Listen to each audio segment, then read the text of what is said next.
በስመ አብ ወወልድ ወመንፈስ ቅዱስ አሐዱ አምላክ አሜን።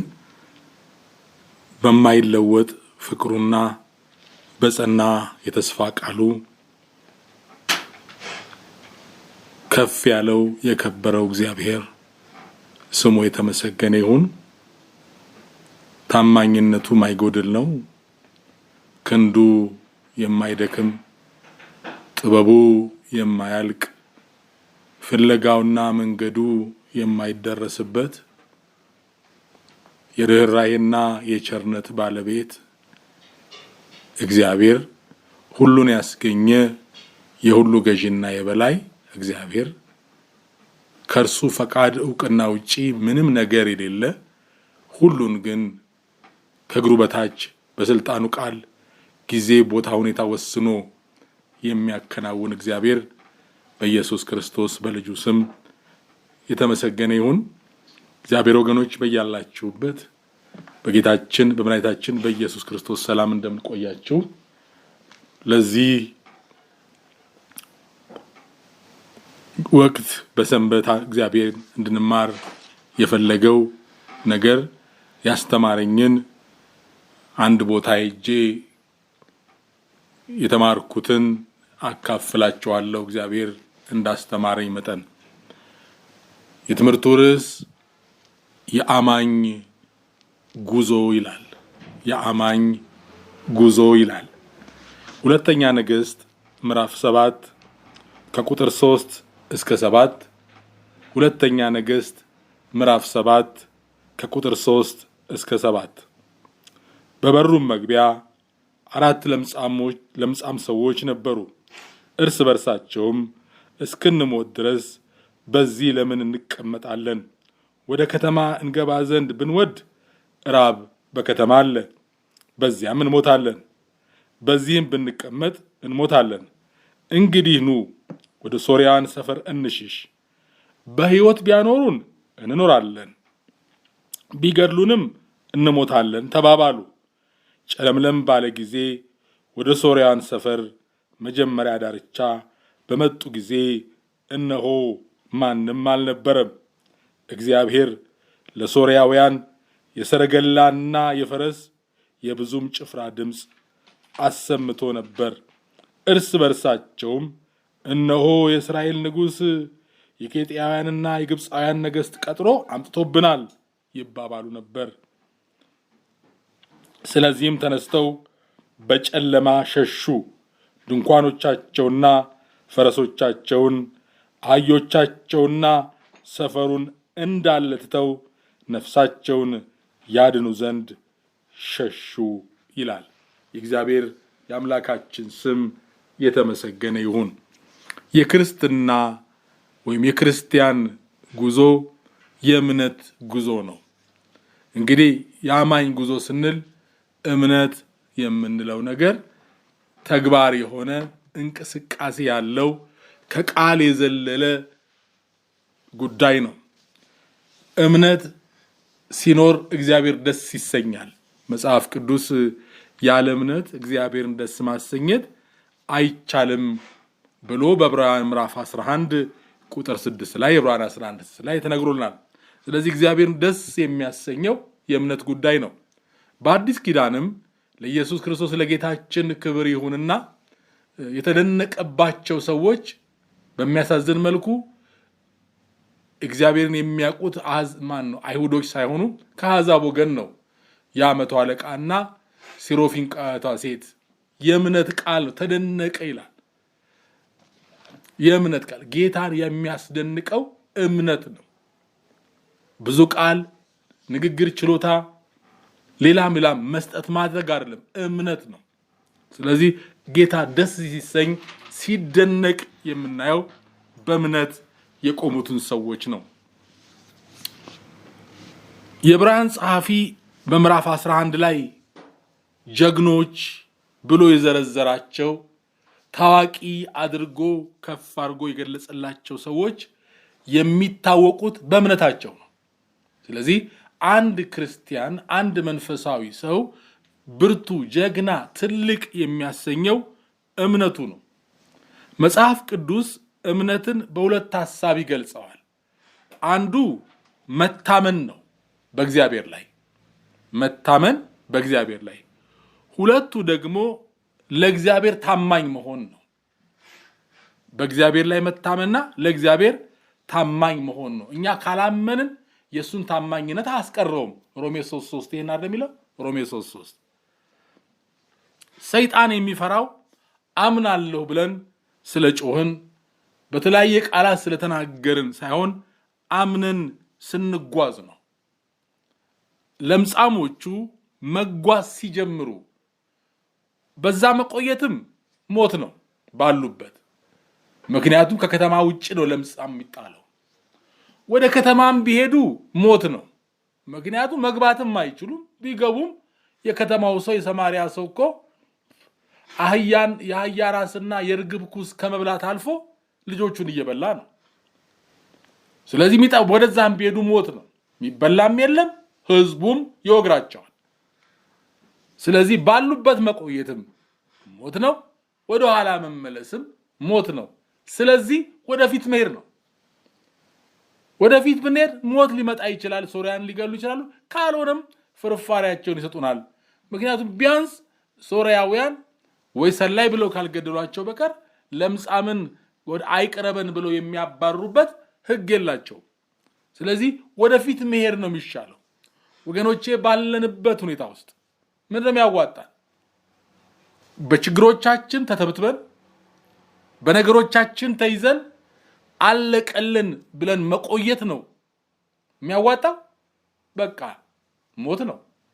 አየለም ከእግዚአብሔር ጋር ያለኝ ነገር አልተመቸኝም፣ ምንም እግዚአብሔርን በመከተል ያተረፍኩት ነገር የለም ብለን ወደ ኋላ እንመለስ፣ እሱም የከፋ ሞት ነው።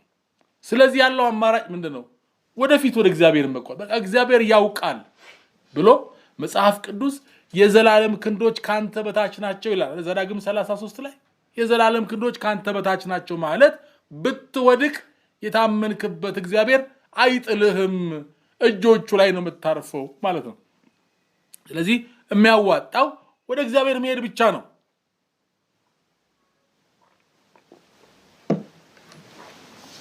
ስለዚህ እነኚህ ለምጻሞች ተጓዙ።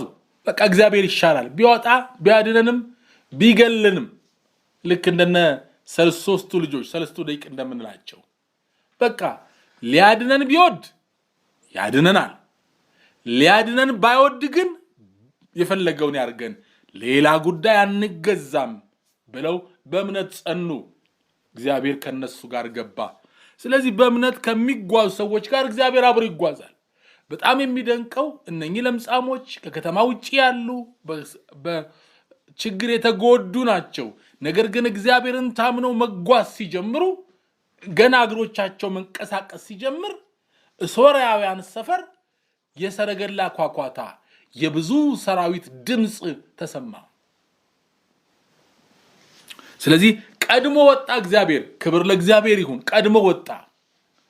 በእነሱ እግር አይደለም። በእርግጥ የትኛውም አይነት ሰራዊት ቢመጣ ጠላትን እንደዛ ሊያስደነግጥ የሚችል ድምጽ አለው። ምክንያቱም ድንጋጤው ከእግዚአብሔር ዘንድ የተጣለ ነው። የሰዎቹን እግር ተከትሎ እግሮቻቸው የደከሙ የዛሉ ለምጻሞች ነው 4 ናቸው ይላል። የአራቱን ድምጽ እግዚአብሔር ወደ ሰማያዊ ድምጽ ቀየረው። እሱ ከፊታቸው ወጣ። መዝሙር 23:10 ላይ መዝሙር 23:10 ላይ ምንድነው የሚለው? እናንት መኳንንቶች በሮችን ክፈቱ፣ የዘላለም ደጆችም ይከፈቱ፣ የክብርም ንጉስ ይግባ ይልና ይህ የክብር ንጉስ ማን ነው ብሎ ይጠይቃል። የጭፍሮች አምላክ እግዚአብሔር እርሱ የክብር ንጉስ ነው ይላል። እግዚአብሔር የጭፍሮች አምላክ ነው፣ የሰልፈኞች አምላክ ነው፣ የተዋጊዎች አምላክ ነው። ስለዚህ እሱ በፊት ወጣ ነው የሚለው። መዝሙር 17ን ስታነቡ በጨነቀኝ ጊዜ እግዚአብሔርን ጠራሁት ይልና እግዚአብሔር ከመቅደሱ ሰማኝ ካለ በኋላ ፍላጻውን ላከ፣ መብረቁን ላከ፣ አንጎዳጎደ፣ ቀስቱን ላከ ይላል። ስለዚህ እግዚአብሔር ሲወጣ የባሪያውን ጩኸት ሰምቶ ሲወጣ ምድር ትንቀጠቀጣለች። የሚገርም ነው። እነኚህ የሶሪያ ወታደሮች እሺ ወርቃቸውን እህሉን ጥለው ይሸሹ። እንዴት ፈረስ ጥሎ ይሸሻል? በፈረስ ነው የሚመለጠው ወይስ በእግር ሮጦ ነው የሚመለጠው? ግን በቃ እግዚአብሔር በእምነት ስትኖጣ ውጊያውን ይዋጋል። ጠላቶች እንዴት መዋጋት እንዳለባቸው ቀርቶ አይደለም እንዴት መሸሽ እንዳለባቸው እንኳን አያውቁም። ኢያሱ ነው በመሳፍንት ዘመን እነ ዲቦራ እና ባርቅ ሊዋጉ ሲሄዱ ሲሳራ 600 ሰረገላ የብረት ሰረገላ በዘመናችን ቋንቋ ታንክ ማለት ነው የነበረው ሰው የሚገርመው ሰው ብረት ሰረገላ ያለው ተዋጊ የታወቀ ጀነራል ማንንም ሰው ቀርቶ ወደ ጭቃ ወደ ወንዝ ወደ ረግረግ ይሄዳል አይሄድም። ግን እግዚአብሔር እንደዛ አደረገ። ለምን? እነ ዲቦራና እነ ባርቅ በእምነት ወጥተው ነበር። በእምነት ሲወጡ ሰልፉ የእግዚአብሔር ነው። መጽሐፉ እኮ የሚለው ሰልፉ የእግዚአብሔር ነው ይላል። እግዚአብሔር ተዋጊ ነው፣ ስሙም እግዚአብሔር ነው። ማድረግ ያለብን በእምነት መጓዝ ነው። ምን አማራጭ አለን? በእውነት ወገኖቼ ከእግዚአብሔር ውጪ ምን አማራጭ አለን? ተስፋ አድርገን ታምነን አንተ ብቻ ነው ያለህ ብለን ካልነው በኋላ ሌላ ምን አማራጭ አለን? ዳዊት በበደለ ጊዜ እንኳን በእግዚአብሔር እጅ በወድቅ ይሻለኛል አለ። እሱ እንደወደደ ያርገኝ፣ ላመልጠው አልችልም። ቅጣቱ ከባድ ነው ከቀጣ። ግን አንድ ነገር አውቃለሁ፣ እግዚአብሔር የምሕረት አምላክ ነው አለ። እንደ ሰው አይከፋም አለ። ስለዚህ ሁኔታዎችን ሳያይ ወደ እግዚአብሔር መቅረብ ይሻለኛል አለ። ስለዚህ ለምጻሞቹ ወደ ኋላ ሞት ነው ብለው ወደፊት ሄዱ። ወደፊት አማራጭ አለ። ወይ ይሞታሉ ወይ ደግሞ ሶርያውያን ይራሩላቸዋል። ወገኖቼ አማራጭ ያለው የተሻለ ነገር ያለው እግዚአብሔርን ታምኖ ወደፊት በመሄድ ብቻ ነው። እግዚአብሔር ካንተ ውጪ መግቢያ የለኝም ስንለው ነው የሚነሳው። ሐዋርያት ካንተ ወዴት እንሄዳለን አሉት። የእምነት ሰዎች አይደለም እኮ እነ ጴጥሮስ ክደውታል። ግን አማራጭ የለንም፣ ካንተ ውጪ ተስፋ የለንም አሉት። የአማኝ ጉዞ አካባቢን፣ ሁኔታን፣ ዘመንን፣ ሰዎች የሚሉትን፣ አየሩን፣ ሌሎች ነገሮችን አይመለከትም። የሚመለከተው በእግዚአብሔር ማንነት ላይ ብቻ ነው። ነገሩን በእግዚአብሔር ላይ ያተኩራል። ወገኖቼ ዙሪያችንን ካየን ዙሪያችን የሚያወራው ሌላ ነው። ኢኮኖሚው የሚያወራው ሌላ ነው። ሐኪሙ የሚያወራው ሌላ ነው። ጠቢባኑ የሚያወሩት ሌላ ነው። በዙሪያችን ያለው ነገር የሚታየው ሌላ ነው። ግን እግዚአብሔር ምን ይላል? ተመልከቱ። ወደ እግዚአብሔር ስናይ ስናስብ እንጸናለን። እግዚአብሔርን ስናይ እሱን ስናስብ እንጸናለን። አብርሃም አምኖ አይደል ወጣ? እግዚአብሔርን ሲያይ ጥለውጣ ሲባል ወጣ። ወደ ራሳችን ስናይ ደግሞ እንፈራለን። ተመልከቱ። ወደ እግዚአብሔር ስናይ እንጸናለን፣ ወደ ራሳችን ስናይ እንፈራለን። ራሱን አብርሃምን እናንሳ። እግዚአብሔርን አምኖ ወጣ። ከሎጥ ጋር እንኳን አንተ ምረጥ የፈለከውን ብሎ ያለ ሰው ነው። ግን ትንሽ ቆየና ራሱን አየ። ወደ ራሱ ሲያይ ፍርሃት ነው የገባው። አጋር እንደ አማራጭ ሲመለከት እናየዋለን። በኋላም ደግሞ ኤልኤዘር ይወርሰኛል ብሎ ሲፈራ እናየዋለን። እግዚአብሔር ግን ያለው አትፍራ ነው ያለው። አትፍራ፣ እኔን ተመልከት፣ እኔ ኤልሻዳይ ነኝ፣ እኔ ሁሉን ቻይ ነኝ አለው። ስለዚህ ወገኖቼ ወደ እግዚአብሔር ስናይ ብቻ ነው ምንጸር። ለዚህ ነው አይኖቼን ወደ ተራሮች አነሳሁ አለ ዳዊት። ዙሪያዬን አየሁት፣ ሚረዳኝ የለም። ነገር ግን ረዳቴ አጋዤ ሰማይና ምድርን የሰራ እግዚአብሔር ነው። እሱ እግሬን ለመናወጥ አይሰጠውም። የሚጠብቅ አይተኛም አያንቀላፋም። ከዛሬ ጀምሮ እስከ ዘላለም እግዚአብሔር መውጣትና መግባትህን ይጠብቃል አለ። ስለዚህ የእምነት ጉዞ የልምምድ ህይወት ነው። መለማመድ አለ፣ መውጣት አለብን። ሰይጣንም የሚዋጋው እምነታችንን ነው። ስለ እግዚአብሔር ያለንን እምነት ነው የሚዋጋው። ቀጥታኛን አይዋጋም፣ እምነታችን ነው። ሉቃስ 22:31 እስከ 32 ላይ ሉቃስ 22 ከ31 እስከ 32 ላይ ጌታ ኢየሱስ ምን ያለው? ዮና ልጅ ጴጥሮስ ሆይ አለው፣ ትክደኛለህ? እኔን ዘራፋል አይደለም፣ ትክደኛለህ። ምክንያቱም ሰይጣን እንደ ስንዴ ሊያበጥራችሁ ወደደ፣ እኔ ግን አለው እምነትህ እንዳይጠፋ እምነት ሲጠፋ ነው ከባድ። እምነት እንዳይጠፋ ስላንተ አማልልኩኝ ለመንኩልህ ይለዋል። ስለዚህ ጠላታችን የሚዋጋው እምነታችንን ነው። እንዴት ትሆናለህ? እንዴት ትሻገሪዋለሽ? ይሄኛው እንዴት ይሆናል? ያኔ ነገር ይጨልማል።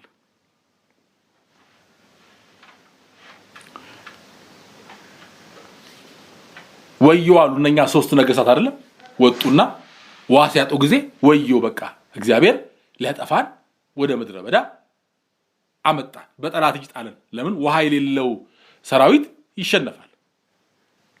ነገር ግን ያ የይሁዳ ንጉስ ያለው ምንድነው? እስቲ እግዚአብሔርን ፊት እንፈልጋለን። መፍትሄ ያለው ውሃ ፍለጋ አይደለም። መፍትሄ ያለው ወደ እግዚአብሔር በመቅረብ ነው።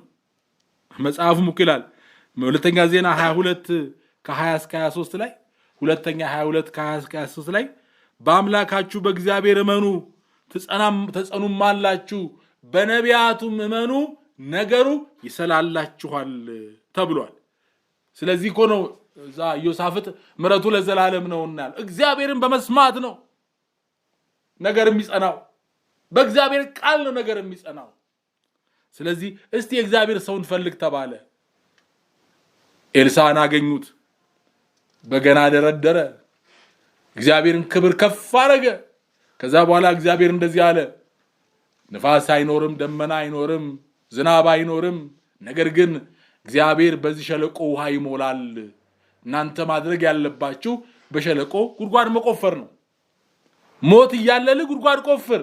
ምን ማረጊያ? ሊመጣ ያለውን የእግዚአብሔር ጉብኝት ማስቀመጫ ነው። አስፋ፣ ማስቀመጫህን አስፋ። ያቺ ሴት ባሏ ሞቶ በዕዳ ሆና ልጆቿን ባለዕዳ ሊወስድባት ሲል ነብዩ ይላታል ባዶ ማድጋ ሰብስብ ይላታል። እዚህ ጉድጓድ ቆፍሩ ይላል።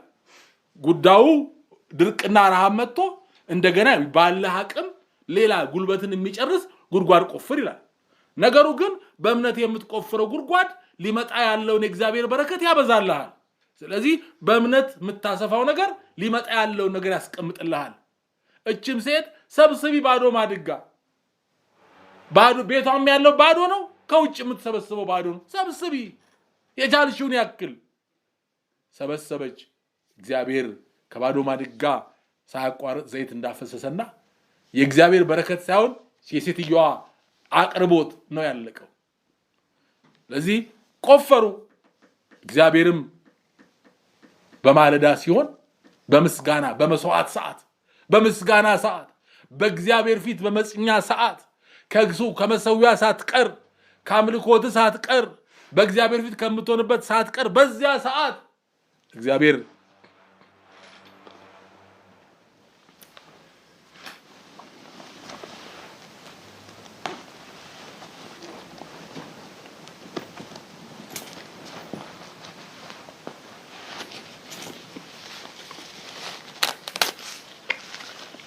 ይቅርታ እግዚአብሔር በዛ ሰዓት መልሳለሁ። ሰነፍ የእምነት ጉዞን ያቋረጠ ሰው የለም። ግን የማለዳ መስዋዕት በሚቀርብበት ሰዓት ወገኖቼ ነገራችን ቢከብድም ዙሪያ ቢጨልምም ወደ እግዚአብሔር ያለንን ጉዞ አናቋርጥም። ልክ በዚያ ሰዓት ነው እግዚአብሔር ይመጣው። ጸላት ለምንሃል፣ ጸልየሻል፣ ጠብቀሃል፣ በቃህ ይላል። ለካ ያ የእምነት ሰዓት፣ ያ የመስዋዕት ሰዓት እግዚአብሔር ይጠብቀዋል።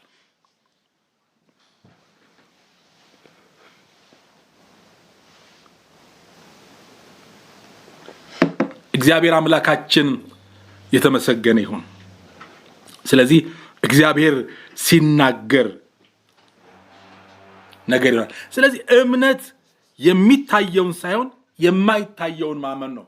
ዕብራውያን 11 ከ1 እስከ 3 ዕብራውያን ምዕራፍ 11 ሙሉን ብናነብ ከእምነት ጉዳይ ጋር የክርስቲያኖች የእግዚአብሔር ሰዎች የእምነት ጉዞ እንመለከታለን። ስለዚህ እኛ ስንጓዝ ነው እግዚአብሔር የሚንቀሳቀሰው።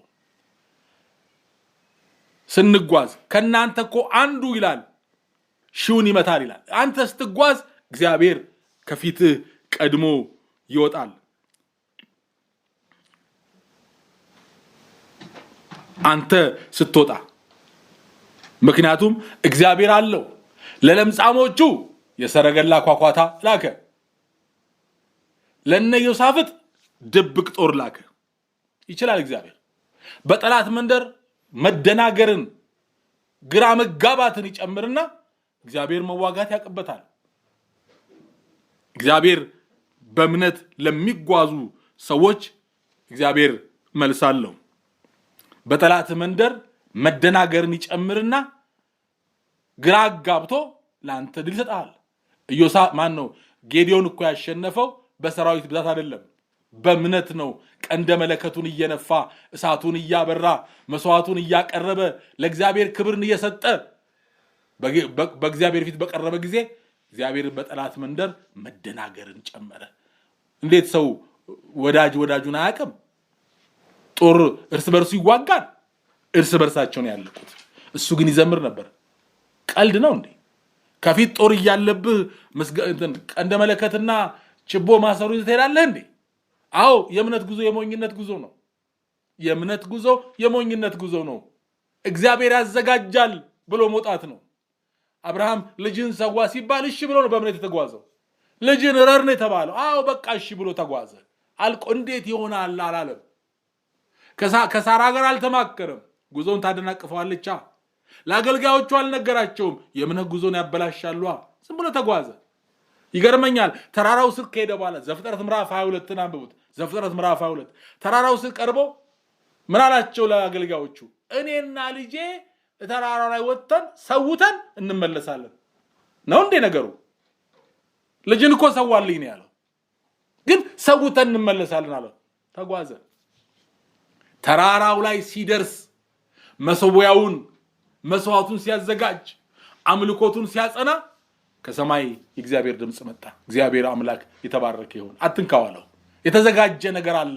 ለካ የእምነት ጉዞ ጫፍ ላይ ነው መልስ ያለው። የመስዋዕቱን በግ እግዚአብሔር የሚያዘጋጀው፣ ማረፊያህን እግዚአብሔር የሚያዘጋጀው፣ ነገርህን እግዚአብሔር የሚያዘጋጀው ጫፉ ጋር ስትደርስ ነው። የእምነት ጉዞ ይጠበቃል፣ ይፈልጋል። ስለዚህ እምነት አፍ ብቻ አይደለም፣ እምነት ቃል ብቻ አይደለም። እምነት እግር አለው፣ ይሄዳል። ኢያሱ ምዕራፍ 3 ላይ ማን ነው የዮርዳኖስ ወንዝ ሞልቶ ከገደቡ አልፎ ዙሪያውን እየጠረገ ሲሄድ ሄዳችሁ እግራችሁን ውሃው ላይ አቁሙ። በቃ ስትቆም ነው። እምነት ማለት ያ ነው፣ ስትቆምበት። ስለዚህ እግዚአብሔር የሚያረጋው ነገር፣ እግዚአብሔር የሚሰራው ነገር አለው ማለት ነው። እሄዳለሁ፣ እወጣለሁ፣ እራመዳለሁ። ስለዚህ ያማኝ ጉዞ የተሳካ እንዲሆን ፈተና አለ፣ ሰልፍ አለ። ግን ያማኝ ጉዞ የተሳካ እንዲሆን፣ እምነቱ የጸና እንዲሆን ምን ያስፈልጋል? በባዶ አንችልም። የእግዚአብሔርን ቃል ማጥናት ነው። ቃሉ በውስጣችን መሙላት አለበት። የሚወጣው የተሞላን ነው። ሰው በልቡ የሞላውን ነው በአፉ የሚያወጣው። ስለዚህ የእግዚአብሔርን ታላቅነት፣ የእግዚአብሔርን ክብር፣ የእግዚአብሔር ድንቅ ስራ ማንበብ ቃሉ ላይ አለ። ቃሉ ኃይል አለው። ለዚህ እኮ ነው የማይሰለቸው። እናውቀዋለን አንልም፣ ሲደገምም አዲስ ነው። ስለዚህ የእግዚአብሔርን ቃል የማጥናት ህይወታችንን፣ እምነታችን። ለዚህ መጽሐፍ ላይ እምነት ከመስማት ነው፣ መስማትም ከእግዚአብሔር ቃል ነው ይላል። ስለዚህ የእግዚአብሔር ቃል የግድ ያስፈልጋል ማለት ነው። ቃሉን ማጥናት ባዶ ሆነን አይቻልም። ሁለተኛው ደግሞ የጸሎት ህይወት ነው። ስንጸልይ ከእግዚአብሔር ኃይል እንካፈላለን። ሙሴ በሲና ተራራ ላይ ቆይቶ ሲመጣ የእግዚአብሔር ክብር ብርሃን በላዩ ላይ ያበራ ነበር ይላል። ስለዚህ ጸሎት ማለት የኛን ነገር ጥለን የእግዚአብሔርን ኃይል የምንካፈልበት ነው። ሐና በእምነት የቆመችው እኮ በጸሎት ነፍሷን በእግዚአብሔር ፊት አፍስሳ ነው። ኢዮሳፍጥ ፈርቶ አልነበረ? ቅድም ሁለተኛ ዜና መዋዕል ምዕራፍ 20 ያየ ነው። ፈርቶ ነበረ። እጅግ ብዙ ሰራዊት መጣብህ አሉት። ፈርቶ ነበር። ነገር ግን ከጾመ ከጸለየ በኋላ ግን ሰራዊት ሳይሆን ዘማሪ ይዞ ቆመ። ስለዚህ የጸሎት ህይወት። ሌላው ደግሞ የምስጋና ህይወት ነው። የምስጋና ህይወት መዘመር እግዚአብሔር ትልቅ ነው ቸር ነውና ምሕረቱ ለዘላለም ነውና እግዚአብሔርን አመስግኑ አለ። መዘመር ምን አለ በቃ እንዘምር፣ እግዚአብሔር ትልቅ ነው እያልን ዘምር። አሁን ባለው ጉዳይ ላይ ልፈራ እችላለሁ፣ ምናልባት እምነቴ ደክሞ ግራ ሊገባኝ ይችላል። ስለዚህ እንዴት አድርጌ ልወጣ እችላለሁ? ላይገባኝ ይችላል። ነገር ግን ትላንት ባህር የከፈለው እግዚአብሔር የማይሻር ነው፣ የተሆነ ነገር ነው። በሆነ ጉዳይ እግዚአብሔርን አመሰግነዋለሁ። የአንበሳውን አፍ የዘጋውን እግዚአብሔር፣ የእሳቱን ነበልባል ያጠፋውን እግዚአብሔር አመሰግነዋለሁ። ባለቀ በሞተ ማህፀን ላይ እንደ ሰማይ ከዋክብት እንደ ምድር አሸዋ ዘር ያበዛውን እግዚአብሔር አመስግን። ለአብርሃም እንዲህ አድርገሃል ብዬ አመሰግነዋለሁ። ትላንት እንዲህ ሰርተሃል ብዬ አመሰግነዋለሁ። በምስጋና ደግሞ የእግዚአብሔር ክብር ከፍ ይላል፣ እግዚአብሔር ደስ ይለዋል። ስለዚህ የምስጋና ህይወት ከማጉረምረም እንደው አበቃልኝ ከማለት የምስጋና ህይወት ነው። ሌላው ካፋችን የእምነት ቃል መውጣት። የእምነት ቃል ሰይጣን መረጃ የሚያገኘው አፋችን ላይ ነው። የውስጣችንን ነገር የሚያነበው ሐኪሞች አፋችን ውስጥ በሽተኛ ውስጥ አፍ ላይ ህፃናት በተለይ ይመስለኛል አንድ ሰው ላይ ያደርጋሉ፣ ቴርሞሜትር ይቀመጣል። የሰውነቱን ሙቀት መለኪያ እዛ አፍ ውስጥ አለ። ስለዚህ ከፍ ካለ ከውስጥ በሽታ አለ። ስለዚህ ጠላት አፋችን ላይ ያለውን ነገር ይሰማል። ዳዊት ለዚህ ነው ያለው አመንኩ ስለዚህም ተናገርኩ አለ። ስለዚህ እግዚአብሔር ቃል ያደርጋል። ዳዊት ምን አለ? ይህን ፍልስጤም ይህን ሸለፈታም እመታዋለሁ፣ ትላንት ከአንበሳ አፍ አድኖኛል፣ እግዚአብሔር አንበሳውን በእጄ ጥሎታል፣ ድቡን በእጄ ጥሎታል አለ። ሰይጣን መስማት የማይፈልገው ነገር ቢኖር እግዚአብሔር ታላቅ ነገር እንዳደረገልን እንድንናገር ነው። ያደርጋል፣ ይሰራል፣ ያከናውናል ብሎ የእምነት ቃል መናገር ነው። ሌላው የመጨረሻው የእምነት ሰዎች ከሆኑ ጋር ህብረት ማድረግ ነው። ህብረት ማድረግ ነው። የንስር ጫጩት ከዶሮ ጋር ቢያድግ መብረር አይችልም። ተፈጥሮ መብረር ይችላል። እሱ ግን ያደገበት አካባቢ ክንፍ ያለው ከማይበር ጋር ነው። ስለዚህ በስም ክርስቲያኑ ነው ካፋቸው የእግዚአብሔርን ስራና ታላቅነት ከማያወሩ ሰዎች ምን መሆን አለብን? መራቅ አለብን። በእምነት ጠንካራ ከሆኑ ሰዎች ጋር፣ በእምነት ከበረቱ ሰዎች ጋር፣ የእግዚአብሔርን ኃይል ሊያካፍሉን ከሚችሉ ሰዎች ጋር ነው ህብረት ማድረግ ያለብን። እምነታችሁን ከሚሸረሽሩ ራቁ። እግዚአብሔርን ክብር ከፍ ከሚያደርጉ ጋር ተገናኙ። ህብረት ለዚህ ነው እርስ በርሳችን እንታይ እንድንነቃቃ ይላል። ከማን ጋር ነው? አለማመን የሚጋባ በሽታ ነው። ማጉረምረም የሚጋባ በሽታ ነው። እስራኤል በምድረ በዳ ወደ ከነዓን ሲጓዙ የማጉረምረም ጉዳይ ከሰፈሩ ኋላ ተነሳ ይላል። ከተጓዦቹ ኋላ ያሉት ድብልቅ ህዝብ ነበሩ። ብዙ እምነት የሌላቸው ሰዎች ነበሩ። ከነሱ ጀምሮ ማጉረምረም መጣ። ቀስ እያለ ወደ ሰዎችም ደረሰ። ስለዚህ ህብረት የምታደርጓቸው ሰዎች ምን አይነት ናቸው? ብዙ ጊዜ የማያምን የፍርሃት እግዚአብሔር የለም እግዚአብሔር ትቷል ከሚል ሰው ጋር ይጋባል። ስፒሪቱ የትኛው ስፒሪት ነው ያለው? አንድ ጊዜ የሰማሁት ታሪክ አለ። እሱ ላንሳና ልጨርስ።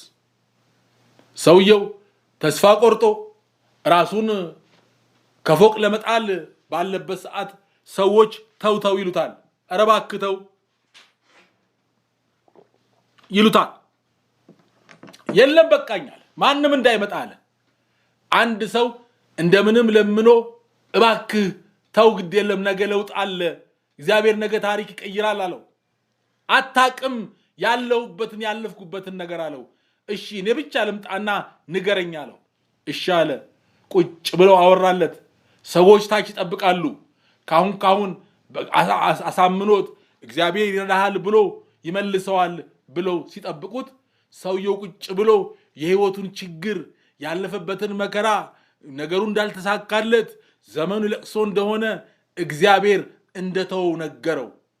ሲነግረው ሁለቱም አብረው ከፎቁ ተወረወሩ አሉ። ተመልከቱ። ሊያጽናና ሄዶ አብሮ ወደቀ። ስለዚህ ከምን ጋር ነው ህብረት የምታደርጉት? ይሄንንም አካባቢያችንን ማየት አለብን። ያማኝ ጉዞ የእምነት ጉዞ ነው። አማራጭ የለንም። ወደፊት ብቻ ነው። ኢየሱስ ክርስቶስ ይመጣል።